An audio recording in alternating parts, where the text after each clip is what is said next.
let me not dig deep so much. And I'm a sexuality person. So actually make equal sexuality lesson. What is this girl looking for at 13? That you can't give, that you can't guide, that you can't validate, that you can't what is she looking for? Brokenness. I can't get it at home. Wacha nikanyage inje, niangalie kama nitapata. And do you know what? Most of the time wanapata.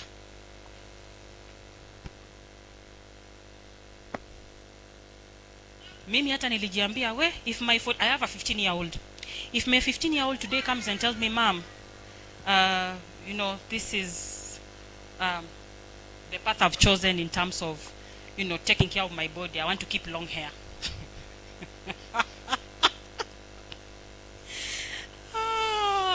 Wacha nirudi nyuma. Most parents, let me answer you. Most parents, if such scenarios come, because of that traditional nature that you were brought up with, unajua amesema tu this is my friend. Hata hajasema eti there is any other. Amesema tu this is my friend. Sasa parents will just go overboard and say, "No, unajua utapata mimba, utapata HIV, the way that line of thought. Yeah? You think that child will ever introduce you to any other person next time? See, that's how you've lost that child. Mimi wakiingia karibuni sana, kaeni, mnataka chai, soda, juice, mnataka nini? Then I seize the opportunity and advise them accordingly. Did you see? There was a feature in Mombasa 1 year ago. These children went to the clinic. Wasichana tu wa high school. Wakafika. Wakasema, wakaulizwa mnataka nini? Eti tunataka family planning. Easy madawa za easy tembe ni sindano. Then the nurses there stood and said, "Ebu tokeni, security, get these girls out of here." Did they help the situation? So utaanza kusikia abortion rates are going high in this region. So why didn't you just allow them and then you take the opportunity to guide them? People are dealing with brokenness. People are finding love in places they don't know, that we can't trust, that they are not safe. Why do people go out with unajua Ted hajaongea na yeye ndio mwenye siku. You are not your trauma. You are not your past. You are not the words that were spoken to you. I need us to start from there. You are responsible for your healing, even if you are not responsible for your heart. You are responsible for your healing. Let this be a turning point. And by the hii message yenye ninaongea leo may not even be for you. But unaweza toka kwa hii mlango na ukutane na mtu ambaye anataka kusikia something about brokenness. You can help that person. Stop normalizing pain. Kuna watu tumezoea pain mpaka imekuwa part and parcel of us. Stop minimizing your experiences. Make sure you go out and explore what the world has in a very responsible way. Usijifunge mahali useme mimi niliambiwa nisitoke hapa. Mimi niliambiwa hata nisiangalie nje ya gate. Mimi niliambiwa nikifanya nitapatiwa punishment. No. Seek help. Have had conversations. We have avoidant personalities. Shida ikitokea hivi, they just disappear in thin air.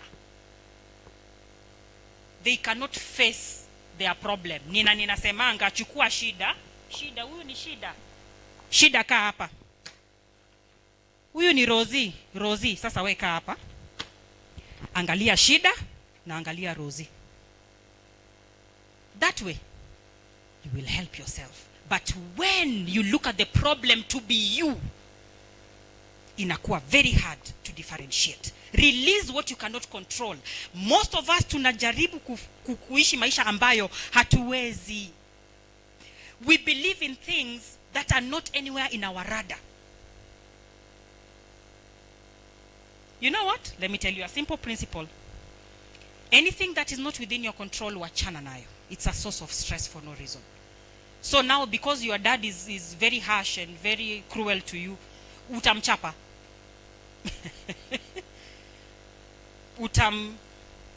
I saw a certain young man hold the father like this the other day. And the reason, so the girl is recording. Wako hivi. Ameshika baba yake hivi. The father is wondering, what is wrong with this young man?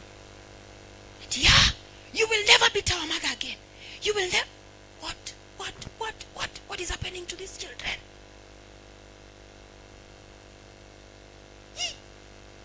What children see affects them. Rebuild your inner narrative and make sure you define it in your own way. And remember, broken things are not useless. You are important. Your scars can be a strength. And your pain can be purposeful. So what is your pain preparing you for? Your story can become someone else's survival guide. So don't worry, rise. Just rise and tell yourself, no more. And when you get that first step, then you will be able to get help. But even so, with children, we realize that it's very difficult for them to remove themselves from situations kama hizo. And that is why we are saying we can actually, unajua watoto ni wa community, we can see how we can actually have a second and a third eye so that we can help these children out of it. But other than that, I want us now to go into the launch of this book. And I want to say that this book has chapters that are very, very, very, very sensitive. And if it speaks to you, it means you also have undergone something close to what our author Ted has written here.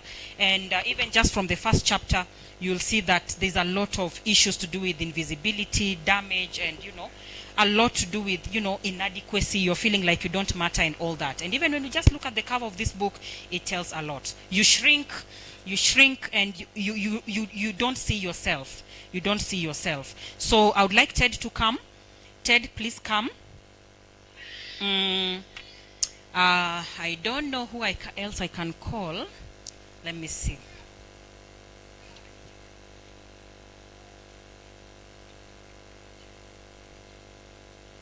Elder Serem, yeah, Elder Serem, please come. And I want to read what is written behind this book. Broken inside, I'll read the last part. Broken inside becomes a mirror for the wounded soul and a guide for the healing heart. If you've ever struggled to forgive, to feel worthy, or to understand your past, this book is for you. You'll walk away with courage to face your hidden pain, wisdom to break cycles of emotional neglect, a renewed sense of worth, identity, and faith, healing through real stories, biblical truth, and psychological insight. Not many people will come out like Ted has done. Wacha niwaambie, mimi eti nianze kuambia vile sijui nilifanyiwa nini na nini no. But I want to congratulate Ted for taking a bold step to write such a book that will impact so many lives. In fact, there are so many people waiting for this book. Wanangoja tu tumalizane na hii story tunafanya hapa, they check the books away. And you see, he has spoken stories for 1,000 and 1,000,000 people out there. So I want us to be ambassadors.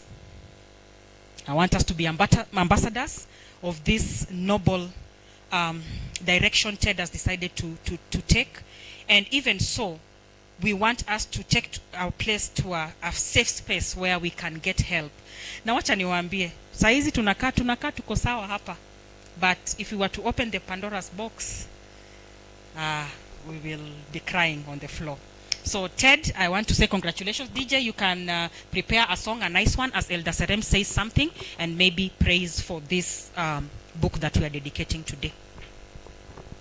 Thank you. Good evening. Yeah, we want to thank God for Ted for deciding to speak up. And as Daktari amesema, it's good to speak up, but who can speak up? And Teddy has done that through the book.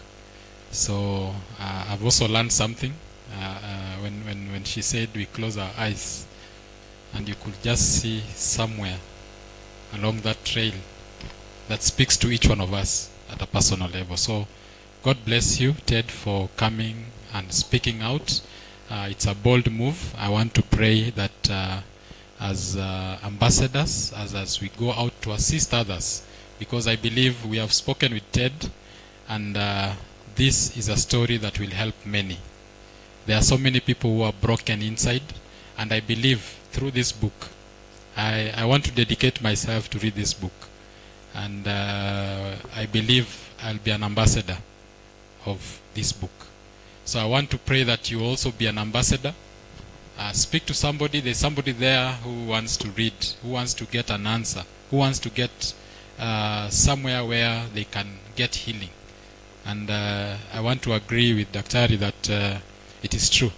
It starts with you, but it's very heavy when it's said that it still has to start with you. So may God guide us. I want to pray and dedicate this book, that whoever reads that book, it will have it will make a difference in their own lives. And as much as they are broken inside, the healing they will receive in Jesus' name. I don't know how we'll do it. I'll just hold the book. I'll request that, yes, a journey of childhood, yes. So we are going to dedicate this book. I've seen so many of them outside there, and I believe each one of us will take a book. Yes? Yes. As we are here, will all of us take a book? I think I'll take 2, and ensure I reach out to one more person to ensure that this book actually makes an impact in other people who actually need it. So I'll just hold it. I'll request that we hold it together, and then I'll do a special prayer. Oh, you want some? Oh, yes, yes, please. You can bring the other books, actually. Yes, yes. So I've been thinking about what is inside here, and I think today I'll have a time to read and see what is inside there. I love reading, so I believe this will be one of those books that I'll dedicate myself to read. I'm just speaking as the books are coming. Ted has spoken to me several times. He has given me testimonies, and I want to thank God for that testimony. There's one specific testimony we even shared with my wife, and it's a powerful testimony. There are so many people who have not spoken, but when you speak, you touch them, and they can make a bold step of speaking about things that are burdening their hearts. So this is one of the ways that we can speak about them. Thank you. How many copies do we have today? 95. How many are we here?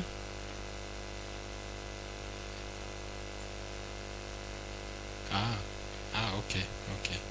Thank you. So I want to pray that we dedicate these books, and as we are going out there as ambassadors, and as we share this great book that has moved many, those who have read it prior, I want to pray that it will make a difference for those who are planning to read it starting today. So I'll make a dedication on prayer for this book. It's called Broken Inside, A Journey from Childhood Pain to Purpose. So I'll request that we can rise up. Thank you. Just bring them.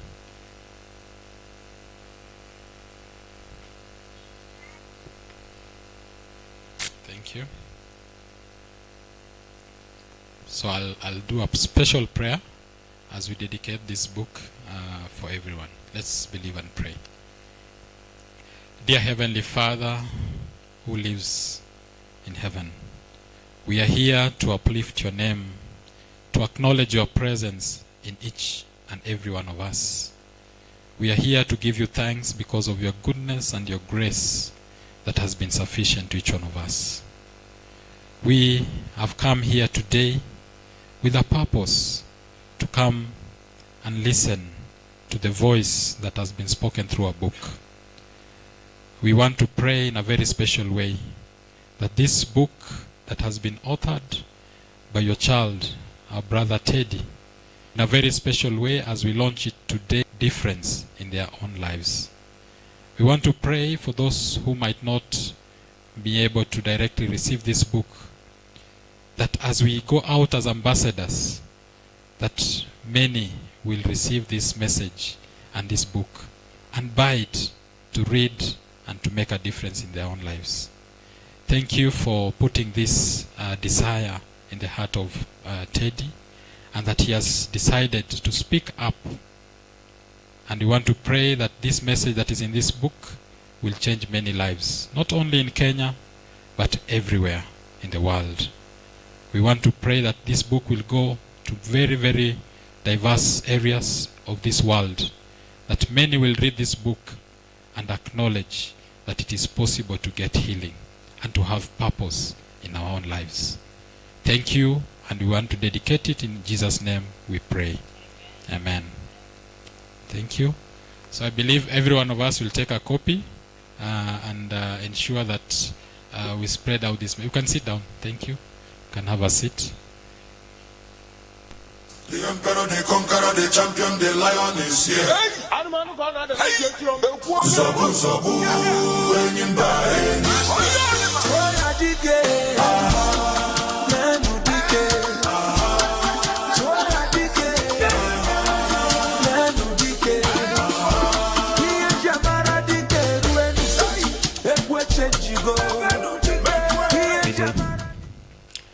Yes, it's another beautiful moment.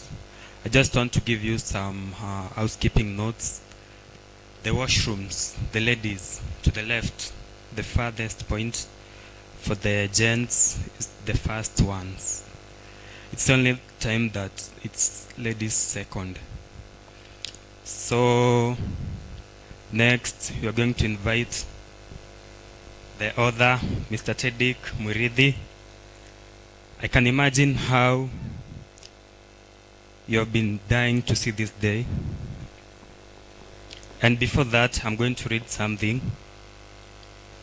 It's a question you ask yourself quietly. If you could speak to your younger self, what could it be about? Let's welcome the author, Tedik Muridhi. Thank you so much, Bana MC, Mr. Lamek. I would really love kwanza MC angeturuhusu tukue na vitabu so that you can go through, because the next session is book reading.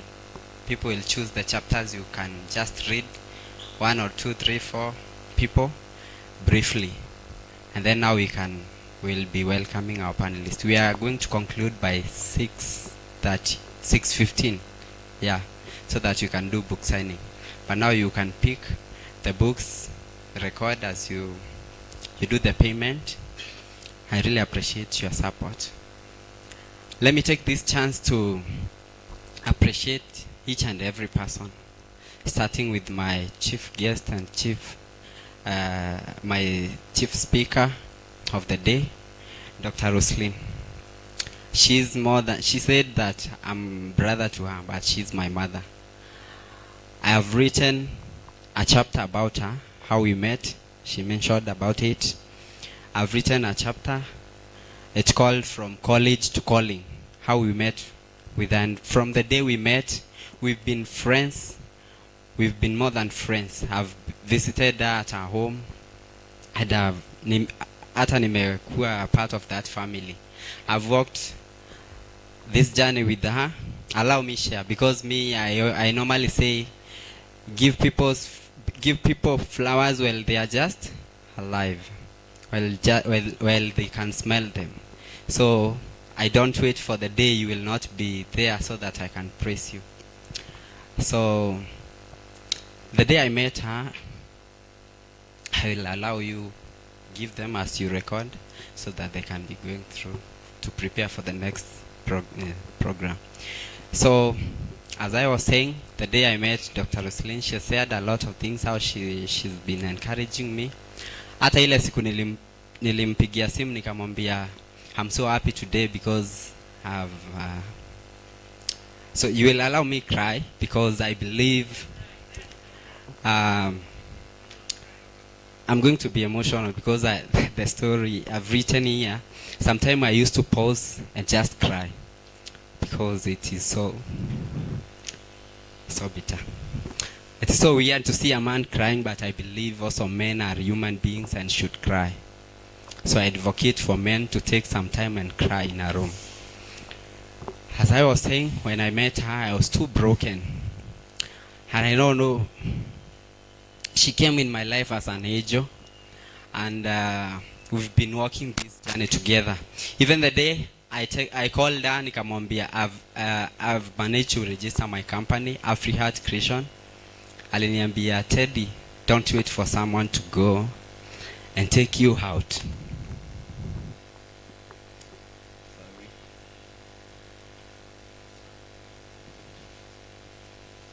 I'm sorry. Akaniambia, don't wait for someone to take you out. Take yourself out and celebrate yourself. And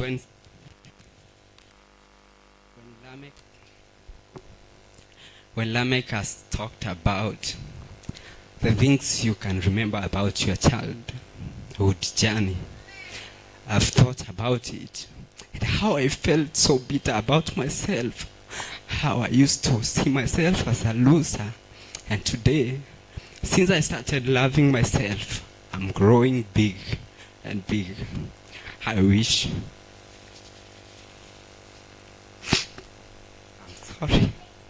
I'm sorry. Maybe you can continue later. Congratulations. It is well. It is well. Weka tu hiyo wimbo imbe. Weka tu hiyo wimbo imbe. As you're signing the book. God sent me to It is well with our souls. And today, yes, we've been broken, but we will no longer be broken.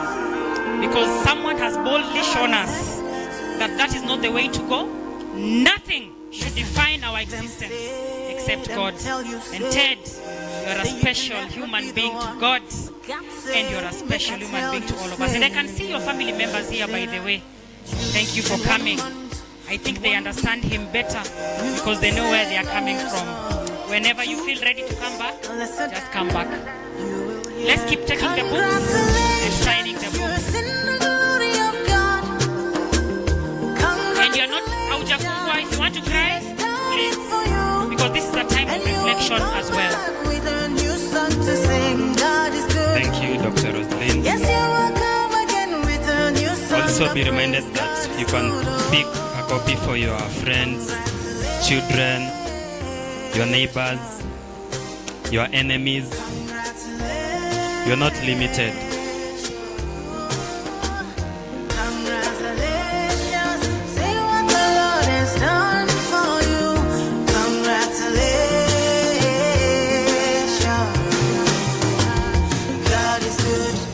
They say writing a book is hard, but writing a book about pain, it's bravery.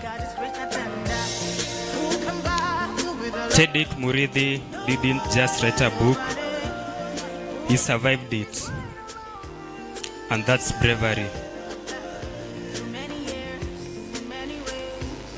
I have seen his faithfulness ever and ever.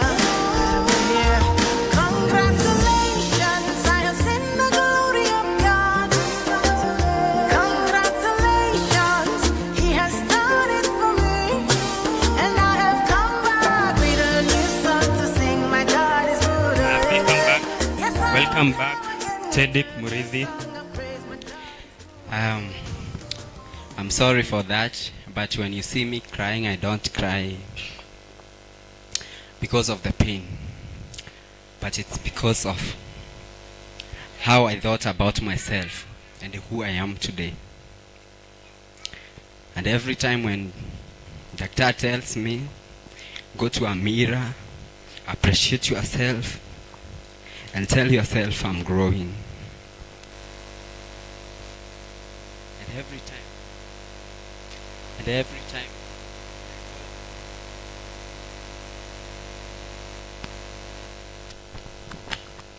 And every time, when I go around, maybe I meet some people wenye wananiambia something different from what I had while I was growing up. The first chapter nimeanza na kusema, for those who are there, they can read the topic, the first chapter, the very first chapter. Part 1, the wounded boy. So this is where I've shared my stories and my testimonies.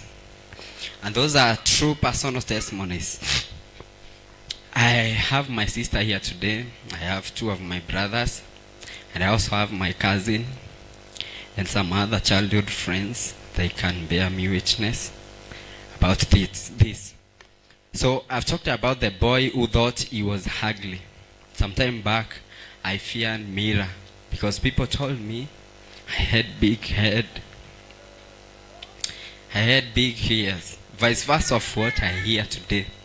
I meet with people. I've shared the affirmation testimonies. How I meet people who tell me I am handsome, I am strong, I have big visions, and I'm going far. How I wish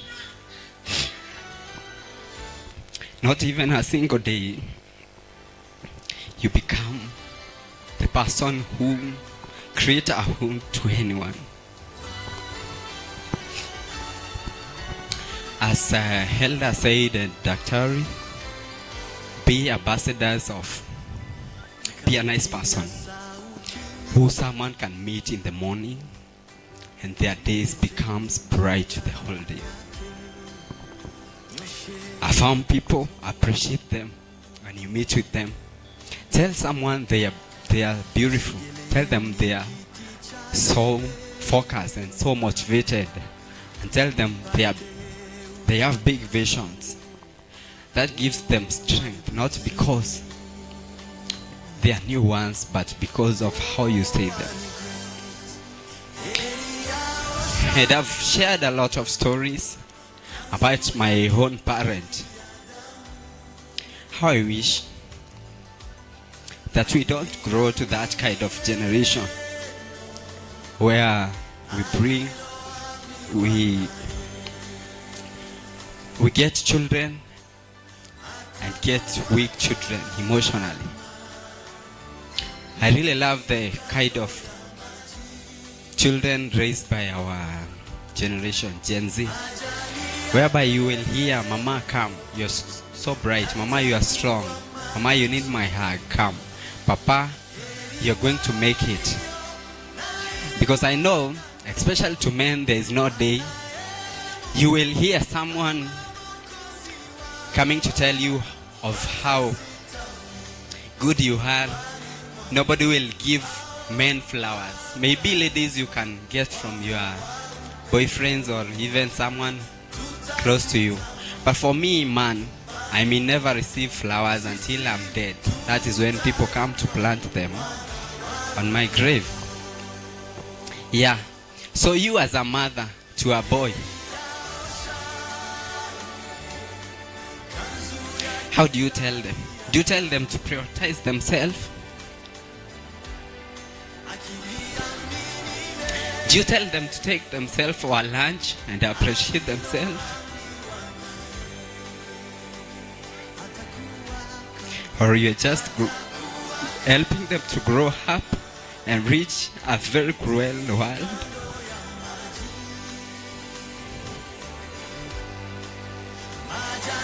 When I look at you, I see mothers. My friend Amelia, you have a boy. Do you encourage them every morning? Kevin, do you encourage your son?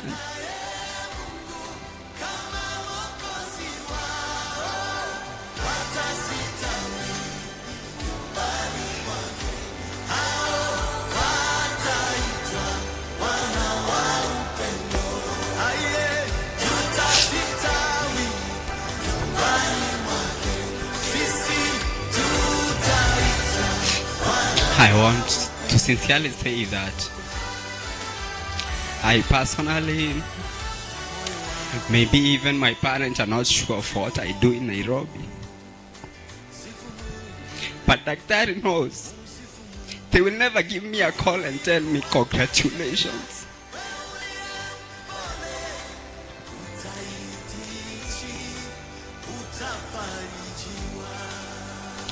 I do not blame them,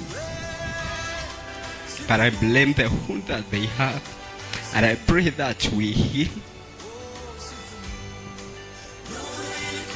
and also they heal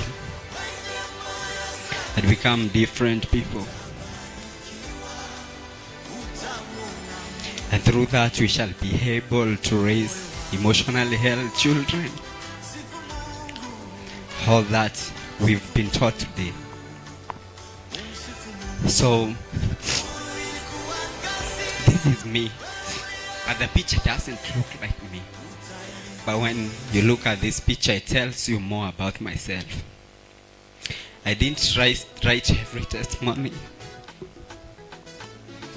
but I just selected a few, because if I could write all of them, maybe they could not fit in this book.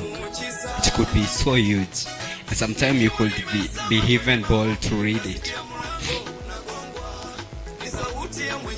So I really pray that we shall be changed. I really appreciate you for taking your 2 minutes, your 1 hour, your whole day. Some have even postponed their job to come and attend this session. May the Lord heal those who are broken-hearted among us and make you strong. I'm so happy even to see parents among us. Kina Lewi, Kina Christine, my sister, and because I know today you'll be changed. You'll not be a parent you shout to your children, who calls them names and keeps on blaming them and forcing them to be number one, which you've never attained. But learn to appreciate their number 10 for them to start growing. Let your child say that if I do this, my mom will not love it, because they believe whatever you choose for them is always the best. Let it never reach a point where your child will sit down and question themselves, are you sure I belong? This is my biological father, or my mother did something. Are you sure these are my parents? Most of you here are my personal friends, and I have my friend here who will not mention their name, but they shared a testimony where even their own parents said wao si wazazi wao. Mzee anasimama anasema, I'm not your father. Until when God blesses you and makes you strong, that is when they call you for blessings. If you realize this is not your child, address it while they are young. Don't address it when someone has grown up believing that you are their father. Yeah. I will not talk about much because I've written it here, and I know you're going to read this book. What I only pray is that the broken-hearted shall be strong and shall recover. But what I believe is that the scars of the wounds will never be erased. But I only urge you to go, take some time, forgive yourself for seeing yourself like a loser, for believing what they told you, and also for always prioritizing them instead of you, and be a changed person. Tell yourself, I forgive myself for not being proud of myself, for always being shrinking in a room full of opportunities. Because since I realized my potential, I've been able to interact with big people, people whom I thought I would never have a sit and talk with them. So I believe each and every person can be changed, but you may ignore this healing, which I always talk about it. Allow me mention my friend Kevin, also my classmate from Form 1 to Form 4. I have my classmate here, Molo, and Dorcas, Mugendi, and many others.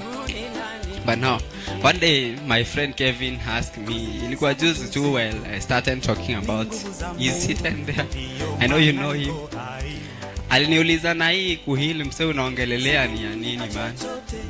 But I told him, let me tell even you today, you may ignore healing, but this healing may be the cause of the business that you are losing. You meet a client, you shout at them, you ignore them, you treat them bad, and you lose business opportunities because of how trauma taught you. You shrink so much in a room where you need to be bold and stand strong, and people takes you for granted. Well, they expected you to be firm and strong, and they can make you that CEO, but they saw you're not emotionally strong. You're so much distracted. So go ask yourself, what happened when I was a child? And how did it affect me? Because I went and sat down. When we were talking with Daktari and I was going through some problems, some challenges about someone, and I found a safe place. I opened to her, and she told me that person needed to see a doctor. And I always tell her, I was so much confused. What are you talking about? I only know that someone needs a doctor when they have some headache, some stomach ache. So someone can be so normal and strong the way I look, but go and see a doctor because their mentor has some issue. Ask yourself, do you need a doctor? And from that day, I believed I also needed a doctor. I've been engaging so many people. Even my friend here, Daktari, a mental health coach. I've been talking to her. Sometimes we can talk for 2 hours non-stop, just talking about myself. Can you be that safe place? Someone believes in you. I've talked to Omolo. I've shared my personal stories. Can you become a safe place for someone where you can listen? I've talked to my elder Serem. He always keeps quiet and listen to me. I open myself. I empty everything. And this makes me feel okay. Can you be a safe place for someone? Can you have someone whom you can trust? This is a chapter I've written when fire spoke. I hope you can open there. It is in part 1.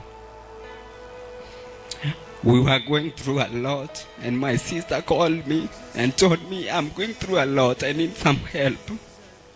I sent the number of Doctor, and maybe you don't know this. You talk to who?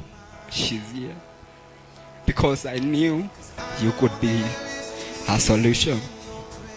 And when after that call, she called me and told me, bro, I'm so okay now.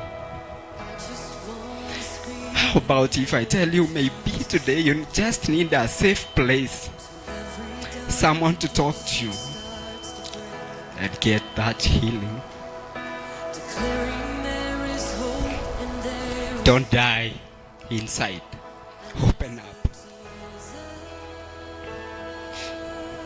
I decided to write because also writing is healing. I encourage you to write. And I'll support you. I have a company called Free Heart. I'll help you in publishing, and I'll support you if you write the book in this line. I promise to give you my support. Don't die inside. Open up that story. You don't know how much it can heal people.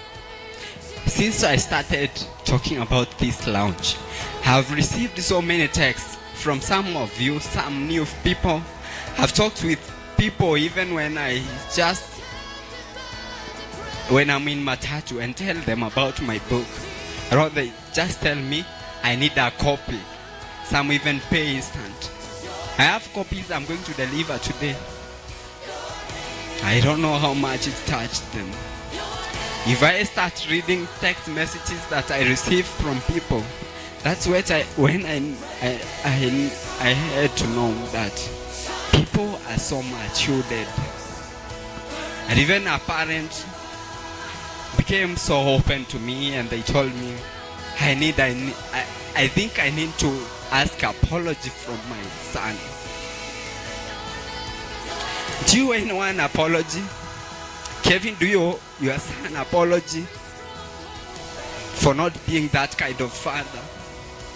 For not being present to your child? For always being so tough? Even when they just break a mere glass, you beat them like you wanna kill them.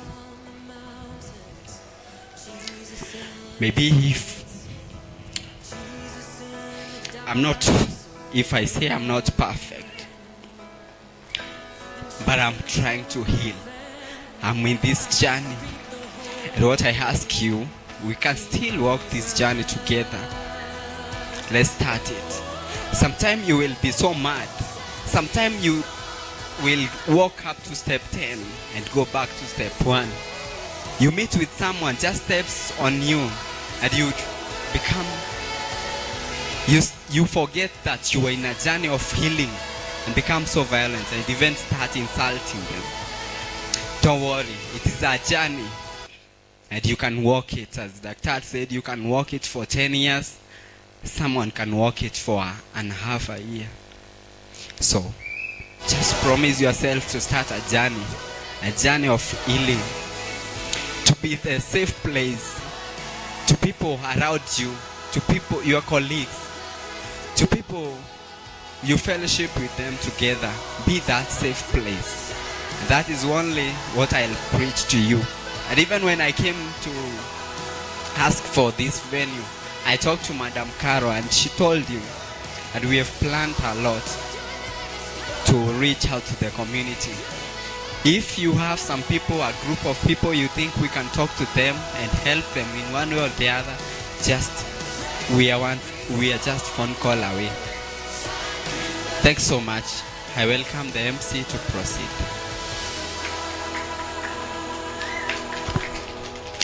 Yes, thank you, Mr. Tedick. That was very courageous of you. It's your first book, and thus it shows us how your journey has started. Now, I'll not continue if you don't appreciate the speakers who have spoken before. Dr. Roselyne, Odhiambo, and Tedick Murithi. We can put our hands together and appreciate them. Yes, 1, 2, 3. Breathe in. Hold. Out. In. Hold. Out. In. Hold. Out. Thank you. So next on, we're going to invite some guests who are with us today. We have Naise Gitau, who's the mental health coach. Then we'll have Omolo Douglas, nurse advocate. Can we have Naise Gitau? Our hands together for Naise Gitau. Thank you for having me. I'm glad that Teddy wrote this book, and as he was crying here, I would say he was trying to regulate his nervous system on the mental aspects.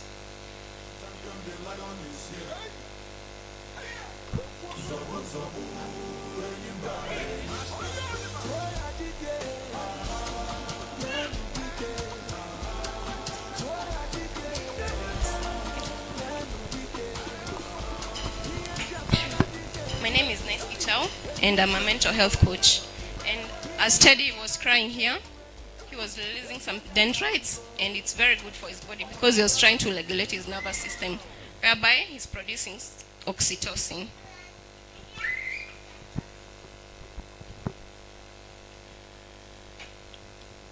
And in his journey as he was growing up, he was feeling so much pain, so much anger, and so much rejection. what was happening in his body.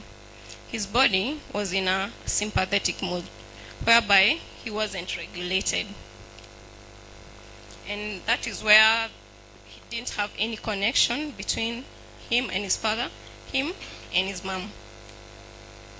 And as we relate to it in this modern society, there's no connection between the parents and the children. Why?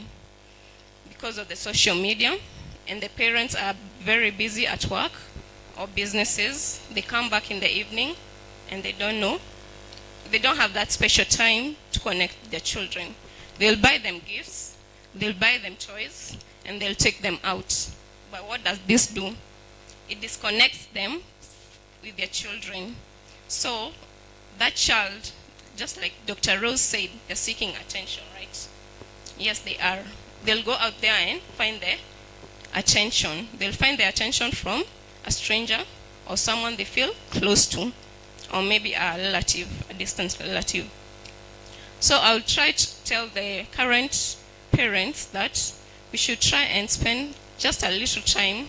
I call it special time. I got it from one of the doctors. Special time is just spending 20 minutes, because this journey of healing, it's not easy. It's a step by step, and we'll do it each and every day. If you just spend 20 minutes special time with your child, let them tell you how their day was. Even if they did something bad, if they didn't perform well at school, what do? Let them speak first. Give them that attention. Give them that time to speak, so that they feel that there is that bond, that love, that care, because that will help their brain develop well, and it will help bring back that connection.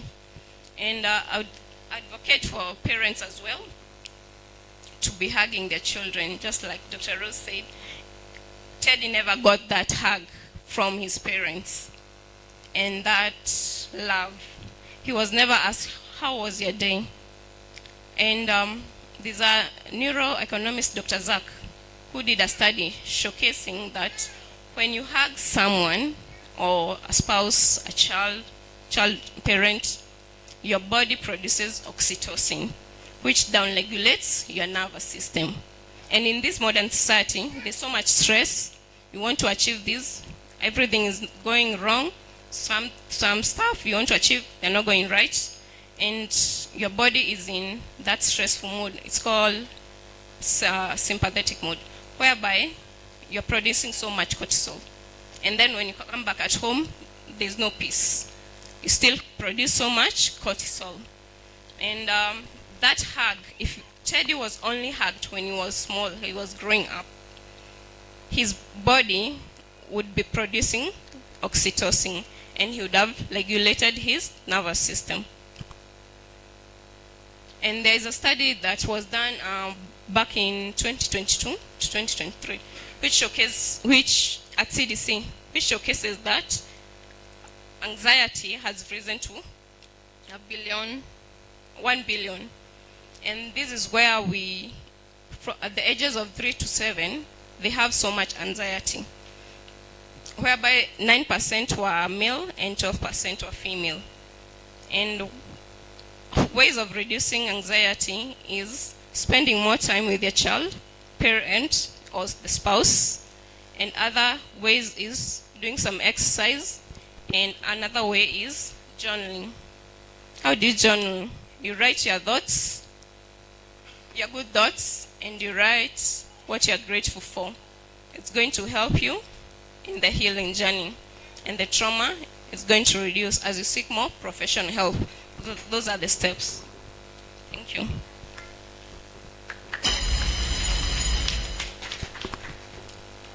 Our hands together for that beautiful presentation. So next on, we're going to have the Mr. Omolo Douglas. You'll introduce yourself. Welcome. Habari zenu? Mko sawa? Mnakaa vizuri sana aki. Wengine nakutana nao na shanga. Who are these people? So you look very good. And I hope ingekuwa vizuri if that reflection of outside is a reflection of inside, and that is why we are here to learn more about this. When I saw my brother Teddy crying, the very first time that I cried, I think nilikuwa wapi?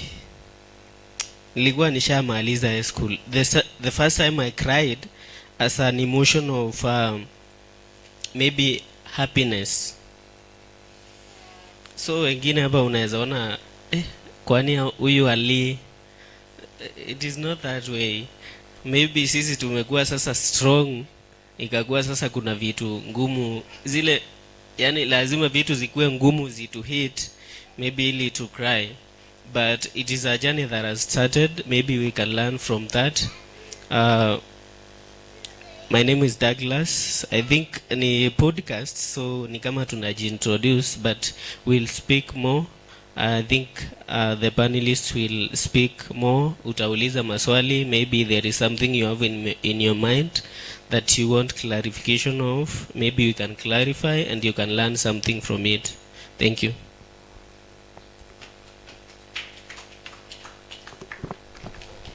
Thank you, Mr. Douglas. I've been told because of time, tomorrow there's a big event. You all know. We don't have time. Tomorrow there's a big event. Next we're going to have open reflections and testimonies, whereby I'll invite one or two of you to give us their personal testimonies.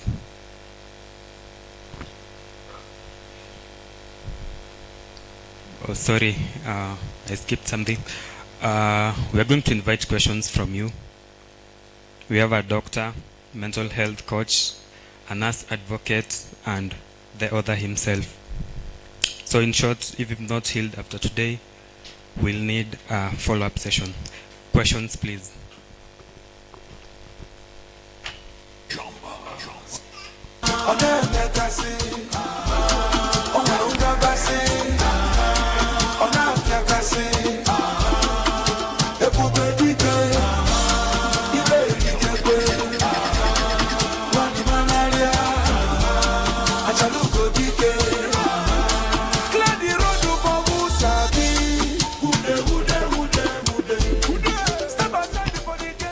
Let me take this opportunity. Questions for Dr. Yes, welcome.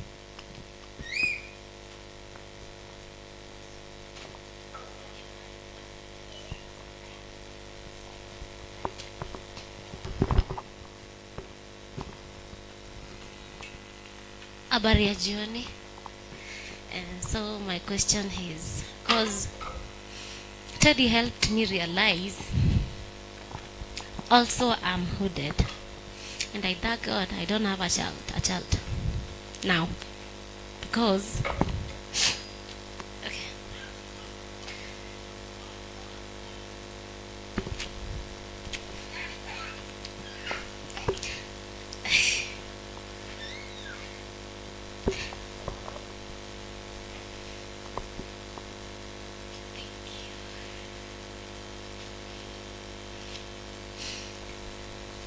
So Ted helped me realize I'm hooded, and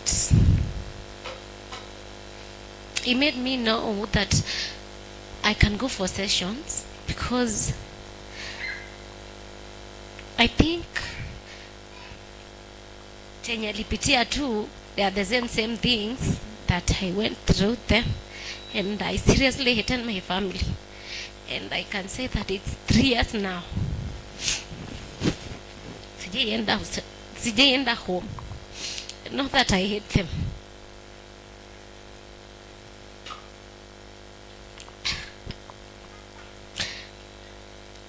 Okay. Hakuna mwenye anachukia kwenye ametoka. And I need to know and understand wenye, as in mtu anaweza anzia those sessions aje, and I need, yeah.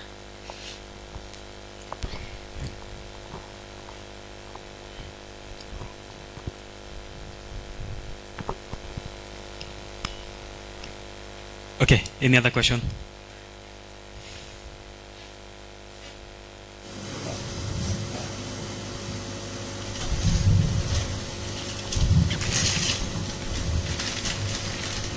Because of time, I'm going to read the questions and then we will answer them together. Question 1. Question 2. To that one. What do I need to know as a parent to be or as a parent about relating with my child? That question. Why do I still feel insecure, in danger? Can I really overcome this? Can I heal? Fourth question. How can I tell that a child is traumatized?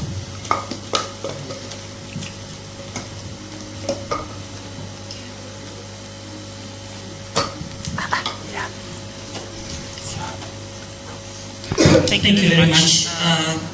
Let's try to see what we can tackle. I'll start by saying is it a story or an experience or whatever it is.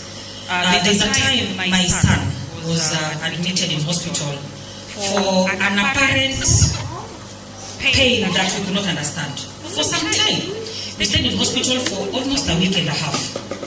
Crying, naumwa, tumbo, rolling on the floor, naumwa, naumwa. Then we say, hey, all the tests were negative. All of them. He was put on the highest dose, the strength of medication, the highest painkiller in fentanyl. But he was still in pain. That's when we realized, this is not a physical pain, this is not a physical disease. So I quickly just added 1 + 1 in my head. I talked to a psychologist, and then number 2, I said, I am going to the school. I'm going to the school to ask, how is my son in school? And that was my answer. That's where I got my answer, in school. So apparently there is this young boy who was bullying the others. You people are wanting to imagine a young boy bullying other young boys. Even that abuse can occur among peers. So I told the teacher, can I see this boy who is bullying other boys? And my son is among them. The boy was called. Hey, I've never seen what I saw that day. The boy came. Principal Mimeka. The boy came. And he looked straight into my eyes.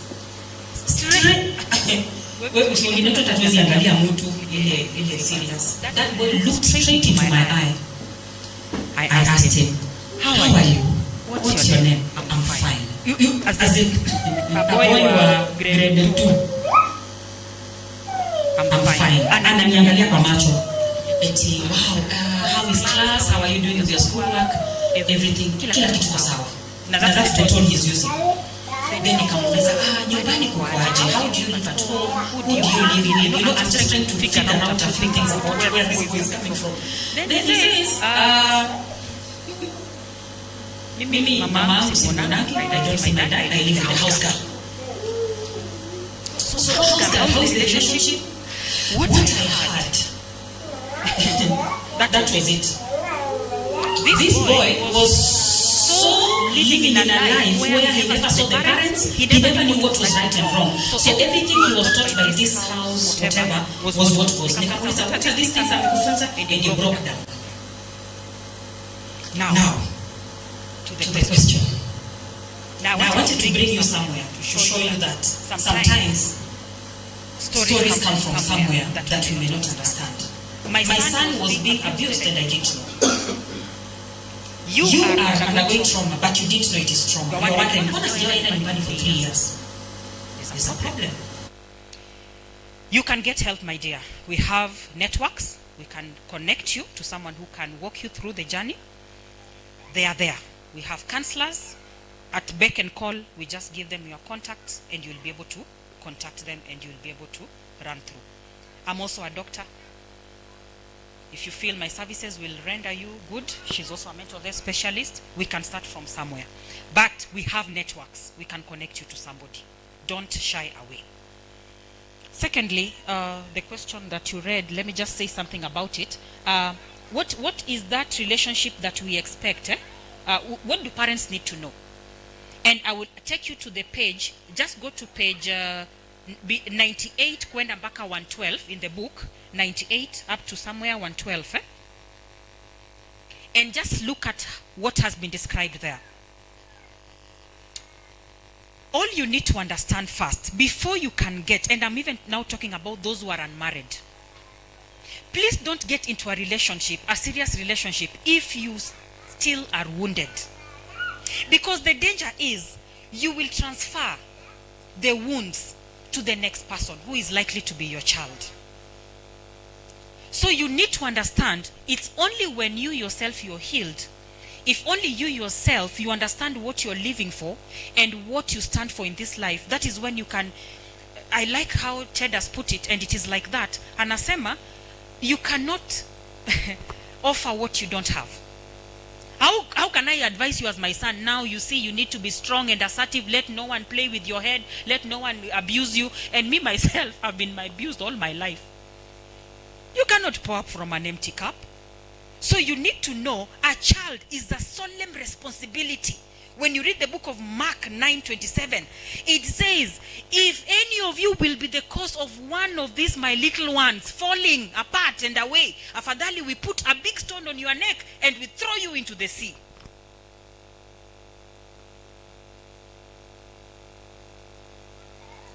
You can contribute a lot to how a child turns. And you know what? It will be a pattern. Generations to come, it will be the same. Abuse, abuse, abuse, abuse, abuse. So as a parent to be, and as a parent who is there already, if you realize you are the one who is perpetrating, imagine you are talking to your parent and the first thing you hear is shouting. A simple thing, the parent is shouting. You are shouting. Why are you shouting? There is a problem. If you are that kind of a parent, can you search yourself, find yourself, then understand the child does not have any fault. And therefore, we can call ourselves together. I will leave our fellow specialists to talk about now the other part where we are saying, how do you know a child is traumatized? Because there are signs.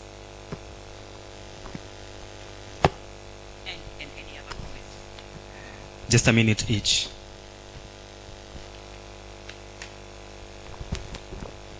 Thank you. The way that you're going to know that your child is traumatized if they are disconnected with you. Let's say, for instance, you come home, they don't want to talk to you. And even in school, the way they are behaving, you should do a follow-up. When they are having that disconnection, that's where it starts first. And then when the parents, like she said, that trauma is in the parent, so it's transferring to the child. So how you're going to know is speak to that child by how they're behaving. They're going to respond badly, negatively, or they're going to do something that's against what you like. Let's say, for instance, you've told them to play at a certain time and to watch. Yeah. I think because of time we had, Atukwana enough time to speak about this, but I had read about something from year 0 to 2 years. Hapo ndio most of the things happen. Hapo ndio mambo inafanyika, inaharibika kabisa. Because at 0 to 2 years, a child is not able to speak his or her mind. Ama most of the things happen kwa actions. So unapata